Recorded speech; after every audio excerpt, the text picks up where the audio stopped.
સ્થાનિક સ્વરાજ્યની ચૂંટણીને લઈને પ્રદેશ ભાજપ એક્શન મોડમાં છે। બેઠકોનો દોર સતત યથાવત છે। રાજકોટના કાલાવાડ રોડ ઉપર આવેલા બીએપીએસ મંદિરના પ્રમુખ સ્વામી હોલમાં મળી ભાજપની સૌરાષ્ટ્ર ઝોનની બેઠક।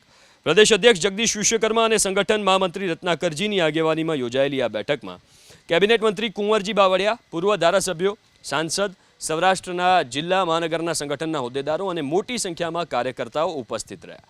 બેઠકમાં આગામી સ્થાનિક સ્વરાજ્યની ચૂંટણીને લઈને તમામ હોદ્દેદારો અને કાર્યકર્તાઓને જરૂરી માર્ગદર્શન આપવામાં આવ્યું। રાજકોટ શહેર ભાજપ પ્રમુખ માધવ દવેએ માહિતી આપી કે ભાજપના કાર્યકર્તાઓ હંમેશા ચૂંટણી માટે તૈયાર હોય છે, તો પ્રદેશ મહામંત્રી અનિરુદ્ધ દવેએ પ્રતિક્રિયા આપતા કહ્યું કે સિનિયર નેતાઓની કોઈ અવગણના થતી નથી, સૌરાષ્ટ્ર ઝોનમાં કોઈ નારાજ નથી। પ્રદેશ અધ્યક્ષ જગદીશ વિશ્વકર્મા અને સંગઠન મહામંત્રી રત્નાકરજીની આગેવાનીમાં યોજાયેલી આ બેઠકમાં કેબિનેટ મંત્રી કુંવરજી બાવળિયા, પૂર્વ ધારાસભ્યો, સાંસદ, સૌરાષ્ટ્રના જિલ્લા મહાનગરના સંગઠનના હોદ્દેદારો અને મોટી સંખ્યામાં કાર્યકર્તાઓ ઉપસ્થિત રહ્યા। બેઠકમાં આગામી સ્થાનિક સ્વરાજ્યની ચૂંટણીને લઈને તમામ હોદ્દેદારો અને કાર્યકર્તાઓને જરૂરી માર્ગદર્શન આપવામાં આવ્યું।